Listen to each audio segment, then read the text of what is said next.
تو جب بیٹی 9 سال کی ہو جائے، بیٹی 9 سال، تو باپ پر یہ احتیاط لازم ہے کہ وہ اس کو پیار کرنے میں احتیاط سے کام لے. بہتر یہ ہے کہ اپنی باڈی کو اس کی باڈی سے دور رکھے.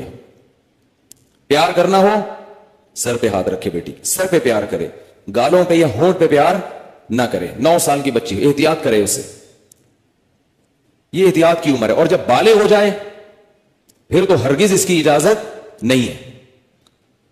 کیونکہ مسئلہ یہ ہے کہ باپ اگر بیٹی کو اس طرح سے پیار کرے اور خدا نخواستہ باپ کے دل میں شہوت پیدا ہو گئی، اور اس کی کچھ تفصیل ہے، یہ خود سے فیصلہ نہ کریں، مفتی سے، کسی مفتی کے سامنے پوری صورتحال رکھیں.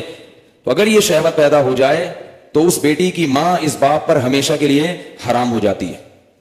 شریعت میں جو سیکچول ریلیشن ہے وہ ایک وقت میں ایک عورت کے ساتھ ہو سکتا ہے. ماں سے ہو گیا تو بیٹی سے نہیں ہو سکتا، بیٹی سے ہو گیا تو ماں سے نہیں ہو سکتا. ایسی اجازت نہیں ہے کہ ادھر بھی اور ادھر بھی، نہ نہ نہ.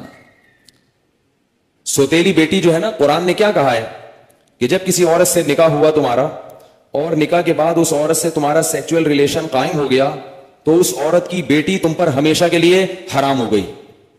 اب اس بیٹی سے کبھی بھی قیامت تک کے لیے نکاح نہیں ہو سکتا. اگر وہ ریلیشن قائم نہیں ہوا اور ریلیشن قائم ہونے سے پہلے طلاق ہو گئی تو بیٹی سے شادی ہو سکتی ہے. قرآن کی اس آیت سے فقہا نے، امام ابو حنیفہ نے اور ان کے شاگردوں نے اور بہت سارے تابعین نے استدلال کیا ہے کہ اسلام میں ایک وقت میں جس عورت سے ریلیشن ہوا اس کی ماں سے، اس کی بیٹی سے ریلیشن نہیں ہو سکتا. نہ حلال، اور حرام تو ویسے ہی حرام ہے، حلال ریلیشن بھی نہیں ہو سکتا. کسی عورت سے جب ریلیشن ہو گیا تو بیٹی سے اب حلال شادی بھی نہیں ہو سکتی، قرآن نے منع کر دیا. کسی عورت سے اگر خدا نخواستہ زنا ہو گیا، اب اس عورت سے تو شادی ہو سکتی ہے، اس کی ماں سے یا اس کی بیٹی سے شادی نہیں ہو سکتی. خوب سمجھ لیں یہ مسئلہ اچھی طرح سے.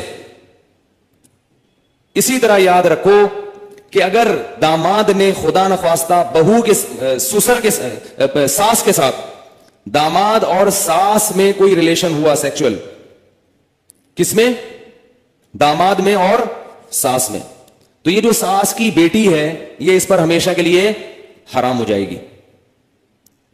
اسی طرح بہو میں اور سسر میں ہو گیا تو یہ بہو اپنے شوہر پہ ہمیشہ کے لیے حرام ہو جائے گی. بات آ رہی ہے سمجھ میں؟ اگر کہیں ایسا ہوا ہو تو خود سے فتویٰ نہ دے دیں، کسی مفتی کے سامنے باقاعدہ رکھیں. بعض لوگ خود مفتی بنتے ہیں، اس میں کچھ ڈیٹیل ہے مزید، میں ڈیٹیل اگر بتاؤں گا تو بہت لمبی بات ہو جائے گی. تو کسی کے ساتھ ایسا خدا نخواستہ ہوا ہو تو خود سے فیصلہ نہ کرے، کسی مفتی کے سامنے پوری، کیونکہ کچھ شرطیں ہیں. تو میں ڈیٹیل میں نہیں جا رہا، میں صرف آپ کو مسئلے کی حساسیت بتا رہا ہوں کہ احتیاط، بولو بھائی، ضروری. کن رشتوں سے احتیاط ضروری؟ سگی بیٹی سے احتیاط ضروری، بیٹے کا اپنی ماں سے احتیاط ضروری، ساس سے احتیاط ضروری، داماد سے احتیاط ضروری. یہ وہ رشتے ہیں. سوتیلی بیٹی سے احتیاط ضروری. کسی عورت سے آپ نے شادی کی، اس کی بیٹی آپ کی محرم ہے، لیکن اگر اس سوتیلی بیٹی سے سیکچول ریلیشن ہو گیا تو وہ بیٹی تو حرام تھی، اس کی ماں بھی ہمیشہ کے لیے حرام ہو گئی.